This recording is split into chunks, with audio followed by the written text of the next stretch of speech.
Alright, welcome back to another episode of my movie review series, episode 214. Now last week, man, I said I was going to keep it retro, and I was going back to the shadows.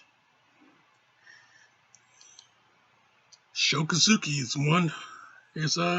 Sho Kosugi is back again, man. Once again. Pray for Death. 1985. Man, this movie, man, yeah, Sho Kosugi, Norman Burton, James Booth, who also wrote the movie, uh, little Kane Kosugi is back. Well, little Big Kane, he's a boy. He gotten older. You can see in this movie, he not only he gotten older, but he's more sharper. His skills has grown, has evolved. He got more balance, he got more control over his fighting. In this movie, the kid, he got much better with his martial arts training. And yeah, not only that he's in the movie, but his little brother Shane Kosugi is also in this movie. Unfortunately, he doesn't do much, but he doesn't do much because he was out of commission throughout the middle to the last. But it was Kane. It was parts of it was his show. Parts of it, yeah. But it was Sho Kosugi that really had the moments. Also Donna Key Benz and Michael Constantine also stars in this picture. But yeah, this movie though, they move away from the Cannon group. We don't see the we don't see that. They move away from the Cannon group. They're now into Trans World Entertainment. Brought you this. And yeah, man, I tell you. Yeah, this movie, man, the story, it really cuts deep. The story cuts deep. Man, I tell you, yeah, you really get to feel for this family. You really get to root for this family. You really wanted to see this family, the Saito family. You really wanted to see them succeed as they move to the United States. But when they mistakenly, thanks to these two crooked cops, when they mistakenly get involved with the mob, that's where things just went down. It just really went bad for them. And yeah, that's when you really wanted to see these guys just fail. These mobsters, these gangsters just fail. And fail they did. And man, I tell you, it was just 100% justifiable seeing them just get all of them just get torn apart. Once Sho Kosugi's character, Akira Saito, once he made the promise to his to his dead wife, once he made the promise that he will return, we'll return back to his past. He will return back to the shadows and become a ninja once again. Once he made that promise, oh yeah, all bets were off, Jack. All bets were off. Yeah, I'll tell you though, this movie though, the way this movie started out, the way it started out, you know, you can tell 100%. Yeah, this is, besides the Trans World Entertainment logo that was featured on the screen, you can tell this movie was 100% different than what you have seen before.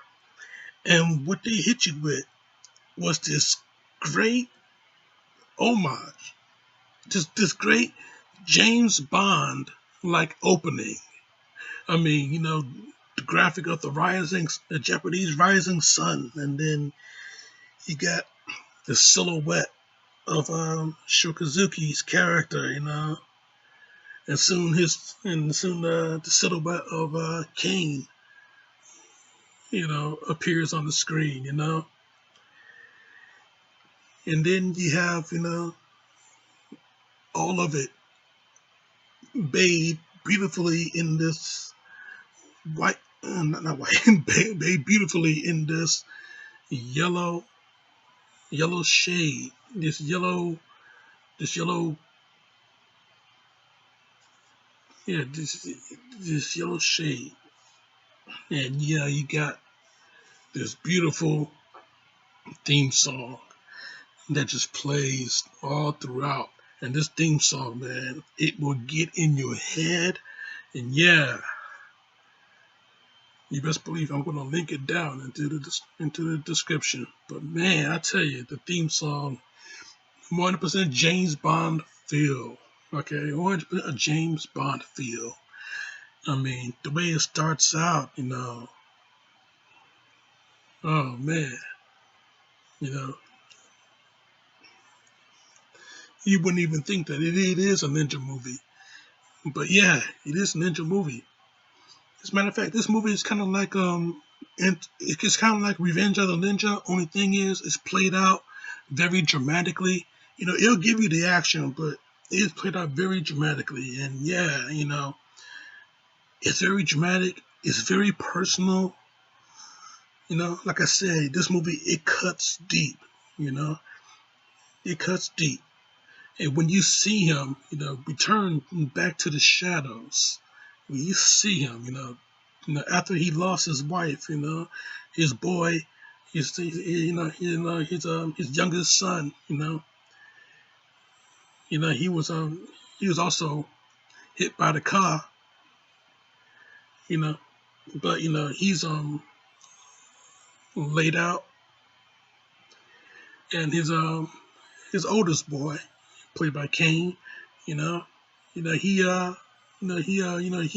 peeks in the door, and he sees that his dad is making the new weapon, making a new sword. And he peeks in the door, and he sees him, and he sees his dad like he never saw him before. This is like we have gone, we are going to on this journey. We are going on this journey with Akira, and we just seeing how this whole thing just completely play out. Me watching this, I am right here. I am right there, man. I am right there with them on this journey, seeing how this whole thing play out. Yeah, I got tears in my eyes, And you hear the song again, the theme song, as this whole thing just plays out. You hear the theme song, and yeah, hearing the song, hearing the lyrics, seeing how the whole thing is playing out, and knowing what happened, and knowing what's going to happen. Man, I just got tears in my eyes. I'm really feeling for this guy, feeling for the family, and feeling for what is going to come. And yeah, I tell you, this was just, yeah, it really did cut deep, man. It really did cut deep. Yeah. Seeing how this whole thing just played out. You just couldn't wait. You couldn't wait for James Booth's character Limewood Willie. You couldn't wait for him to really get his, man. You couldn't wait. Couldn't wait to see it. So yeah, man. Yeah, this family, they moved from Yokohama, Japan, all the way to America, and start a new life there. Live the American dream. See all the opportunities that comes to them. Unfortunately, they get mixed up with with the mob, and everything was just shattered. But you see the comeuppance when Akira Saito, when he pledged his vengeance, and by wife's his dead wife's bedside, he pledged his vengeance, and he made things right, wiping out the entire gang, the entire mob, wiping them out, and going after that no good son of a bitch, Limeboat Willie, Limewood, Limewood Willie, going after him. And yeah, I tell you, man, yeah, Sho Kosugi, you know, showed you some pretty good, showed you that he has some pretty good acting chops. Like I said, this movie, it's very action oriented, but it it's very dramatic as well. You can probably say that it is an action drama. But yeah, it's very dramatic as well. It's a martial arts film. It's an action film, but you know, Shokazuki's dramatic performance. He showed you that he does have a he does have some pretty good acting chops, and he displayed it. Especially in the monologue. When the police tried to stop him from leaving the hospital. He got his boy in his arms. His wife just died. He got his boy in his arms, and he just telling the cop, yeah, don't try to stop him now. So yeah, I'm not even paraphrasing. I didn't even come close to what he said, and what he said also cuts deep, especially what's going on right now. The shit that's going on right now. I ain't talking about no coronavirus. I'm talking about what is going on right now. If you have not been up on the news, then I want to fix that. But yeah, the shit we do is cut deep. I planned this movie. I planned reviewing this movie a month in advance. So obviously, did not know what was going to happen. But funny how things just fall into place. But yeah, this movie though, Sho Kosugi's performance, showing and we seeing him, of course he does the martial arts choreography in this movie, and you seeing that final battle going down, yeah, the death match, Akira Saito versus Limewood Willie, and you see him Limewood just get, you know, he get his, he really get his, he even though he put up quite a fight, stab Akira in the leg, he picking up every single weapon that he could find in that warehouse, whether it was an axe or a board or a chainsaw. He picked up every single weapon that he could find in that warehouse. Okay, dude, he tried his best. He tried his best to survive against a ninja. But man, once Saito showed him what was up, yeah, impaled both his wrists onto that long ass board, you know, propped his legs right on there, you know, turn the machine on, that buzz saw, start, the board start to move, buzz saw is going. Yeah, my man, he cannot move right now. Yeah, yeah. Saito opened up the mask and unveils his face, pulling back the veil, unveiling his face. Yeah, seeing that it was him the whole time, you know, seeing that, with with Willie seeing that it was Saito the whole time, you know. They had a run in before in this movie, but seeing that it was him the whole time, Yeah, yeah. He was just screaming, yeah, kill me, kill me. And Saito, he just walks away. He gonna let the buzzsaw handle him. But hey, before they had a couple of run-ins. One was a blatant run-in because they kidnapped youngest boy. You know, all of this was over a necklace that these two crooked cops have taken from the cigar store that was next door to the new restaurant that the Saito family has purchased. So yeah, they was gonna open up this new restaurant, but there was a cigar store where there's nothing there to use. So they just had it there, but it was used already by the mob.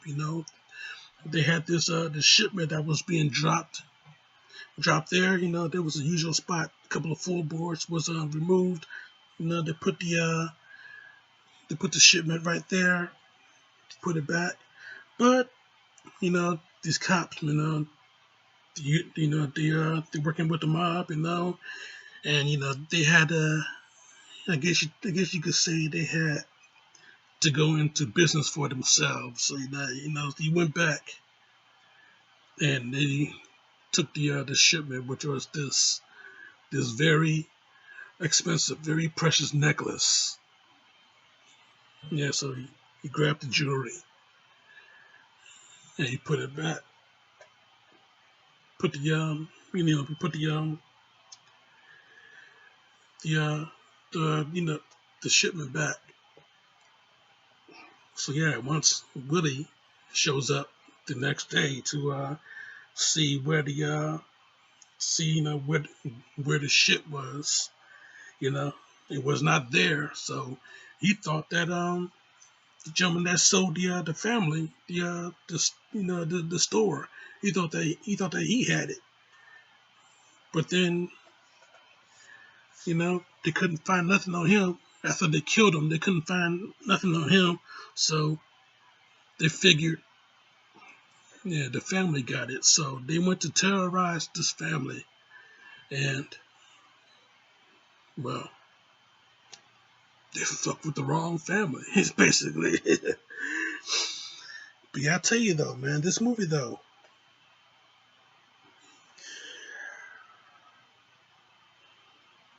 very interesting, very different. Cuts deep. Gave you that great James Bond feel in the opening, even though it's not a James Bond like movie at all, but it's a great ninja movie to watch. Yeah, you know, not many people, as far as critics is concerned, not many people gave this movie any credit except one. Yeah, Shutter's own Joe Bob Briggs, Yeah, he gave this movie so much credit. He gave Sho Kosugi so much credit. You know, you know, one of the things Joe Bob said,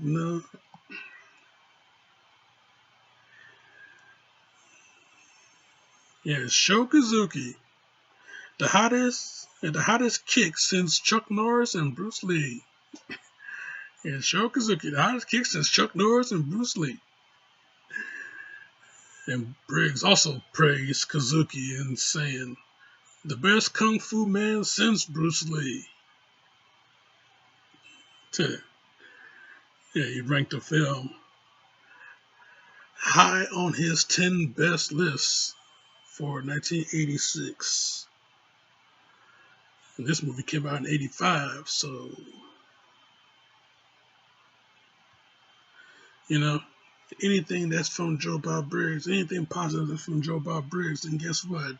You're going to you're going to check it out. You're going to love it. So yeah, man, pray for death. It hits you with a real good emotion, especially during the montage where he is making the weapon. He prays to his wife before while the picture is burning. He prays to his wife that after he pledged the vengeance for her. Yeah, puts on the helmet. You know, the way he puts on the helmet, and we knew right then and there the shit was really going to go down, man. And the way he looks, like I said, this is not like the Cannon Group, even though they pay homage to the Cannon Group by, you know, saying that the Black Ninja, the character that Sho Kosugi has played throughout the entire run of the Cannon films, the entire run of the Ninja trilogy, into the Ninja, Revenge of the Ninja, and Ninja 3, The Domination, which will be coming later on, like next month. It will be coming next month. So, I had to skip over that so I can get to this because this is just so good. I couldn't pass it up. I had to get to it, like right now. I had to get to it like right now. Okay, this movie is just so good. I mean, like I said, it runs deep. Its storyline is very personal. In a way, not to me, but still, in a way, it is very personal. The story, it runs deep. I mean, James Booth, great job for writing this movie. So yeah, man. Yeah, man. You know, the way he looked in this movie, very different from the his days as being the Black Ninja. Yeah, the way he looked, though, he looked kind of reminds you of Shredder, basically. But he don't got the trident blades on his on the helmet, or the blades on the his gauntlets and the shin. He don't got that. Yeah, metal here, metal up here, metal here. You know, even the mask is metal. You know, opens up like a vent. You got this veil over him. So yeah,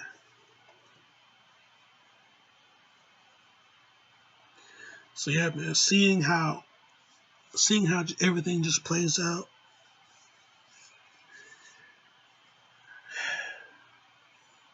you do get your feel for it. You do get your sense of you do get your satisfaction for it. But yeah, I'll tell you though, yeah, showing that you know the Black Ninja is what the boys is watching on TV. He was watching ninja movies on TV, and they look just like their dad. Yeah, you're paying homage to the Cannon Group. Made their dad into a star. Now we got with these movies right here. You know, some real good shit though. I gotta say it. I gotta tell you. So yeah, this movie, you know, I want to give it a 4, but really, it really don't deserve to have a 4 out of 5. It's a 4.5, that's for sure. 4.5 out of 5. It's just it got that certain. It's that certain thing. It's a little missing from it to be a straight 5 out of 5. I don't know what it is. I have not figured out what it is, but it's there. It's there. It's just so a lot went on that I have not mentioned, but the story was like just packed tight. A lot went on. It was packed tight. But yeah, it is surely a good 4.5 out of 5. It is just, it hits you very emotionally. It hits you. And then, yeah, you come out feeling very satisfied of it. So, yeah, man, pray for death, you know. Back to the shadows. The theme song alone, it tells the story alone. And that runs much more deep than anything else in this movie. But yeah, a good 4.5 out of 5. That's my review, Jack, and I'm sticking to it. Now, next week, man. Next week,